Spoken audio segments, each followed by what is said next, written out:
Yo, man, what's up? Come in. Come on! Root to the fruit, more bass than Bootsy Collins. You versus me, that's like Ali versus Foreman. God's act, stand back and watch. Devil's time out, can't be time with no swatch watch. Hey, my name is Mayank. I am born and brought up from Missouri. It's been 12 years I've been living in Delhi. Apart from that, I have a few hobbies. Skateboarding being one of them, film photography. I also produce music and I collect sneakers as well. This is my first board that I got. This is a Rip and Dep board. I got it from Capsule. This is another Thrasher poster. This is very limited. I got it from Capsule as well. This is a Milton Martinez poster. He did a hill bomb. That's the gnarliest thing I've ever seen. So yeah, you can see Milton right there going downhill. This is my camera. This is which pretty much does all the magic. I use it to shoot pretty much most of my work is being shot on this. I also have a huge collection of records. Me being a Judas Priest fan, there's Judas Priest, 90s kids, so Bob Dylan, Rage Against the Machine. These are few records that I've collected. I also have a few other collection of Thrasher magazine. This is a one-of-one mail drop. This has over 38 years of artwork that has been done on Thrasher till date, and there's a whole lot of shit on it, man. There's crazy work on it. So yeah, that's one of the collectibles I have. There's another photography book that I have that has always inspired my work, street art. So if you see, there's a lot of perspective. Then this is majorly film from different photographers around the world. So yeah, that's also there. And I might be having art and culture books as well that I kind of browse for inspiration from time to time.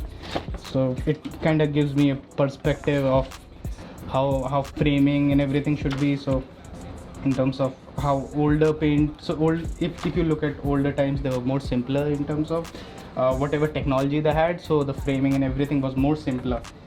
So yeah, I look at these kind of books for inspirations and kind of take it forward with the work that I do. It's been around, I guess, 5 years I've been skating.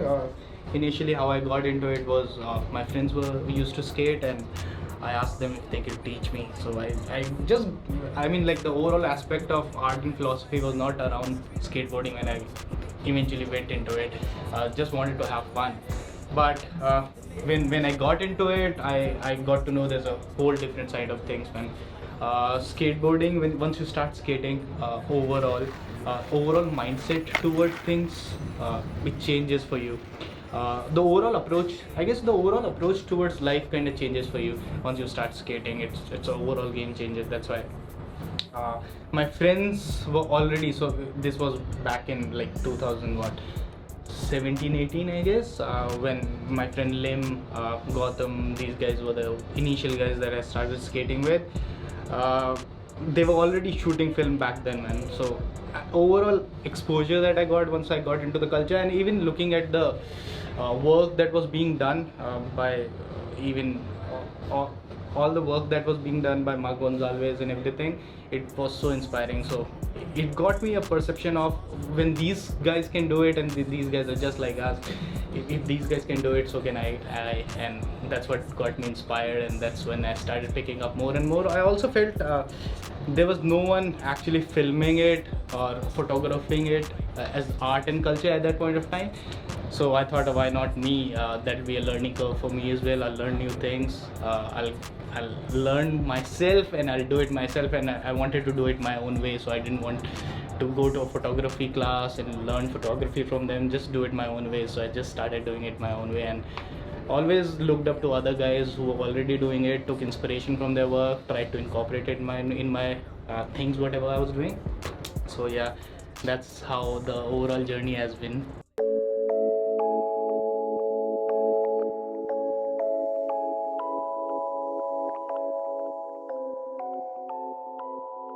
For creating music is I like to set for. I like to think of what mood I want the music to be. Do I want it to be like super chill, or I want it to be a lo-fi house, or whatever kind of mood that I want for the music. Generally, according to the mood, I generally plan the chords. Once I have the chords in place, it pretty much lays the basic structure of however I want the song to be like, and that's on what on that is what I kind of develop the overall bit. So once I have the mood for it and I have the chords for it, that's pretty much it. That's the overall thought process. That's how I work towards it.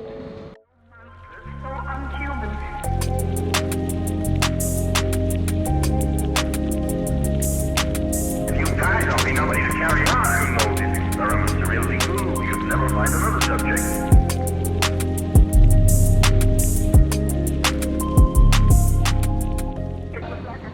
I mean, the reason I don't want to take it as a profession is there's a huge, money aspect to it as well. I'll start doing it for clients, and then clients would require something else to what I want to do, and that is something I don't want to do. So that's one of the major reasons I don't want to take it up as a profession, because I also feel like it's more fun right now because I do it as a hobby. If I start taking it up professionally, I might not want to pick up a camera someday, but just because it's my job now, I'll have to pick it up. So that is something I don't want to do. I want to do it for fun. I want to keep it that way. I also feel that once you start doing it to kind of make money out of art is where you lose the art perspective of it. It becomes more about feeding your family, feeding yourself, keeping up with it. So that's one of the major reasons I've never even thought about taking it up as a profession. One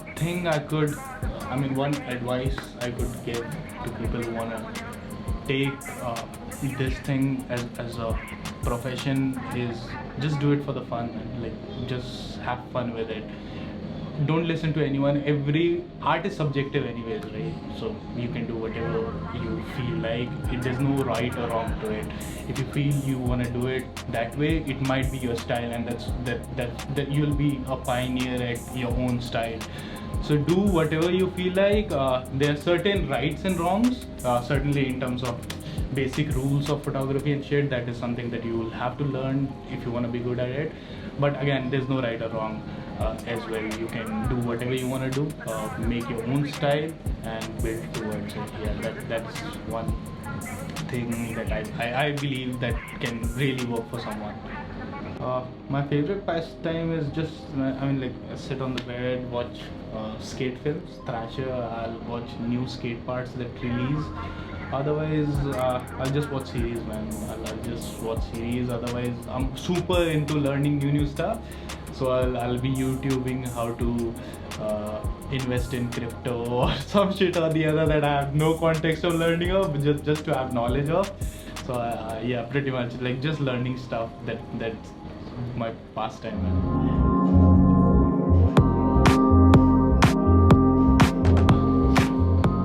Would be spending money on sneakers that I don't really need, but I have a thing for them, so I end up spending on them anyways. So I think I have a huge collection of sneakers. I've been collecting them for some time now. So yeah, that's one thing that I always gets me the guilt of buying new shoes, but I still keep buying them. This one is my beta sneaker. This is what I wear the most, so that's the reason it's outside. It's like I don't have to reach out to my collection again and again. This is a 1985 high OG, very limited. So that's one of my collection there. I have a few other collection somewhere here.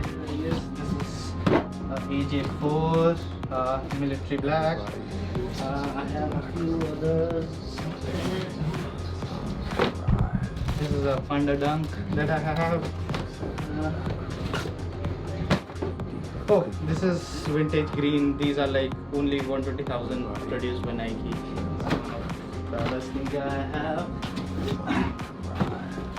This is another one. These are all my beta sneakers, and fortunately I wear all my sneakers so they just don't lie there around. So yeah, this is pretty much, and then I have a bunch of others outside there. So yeah, that's the whole connection.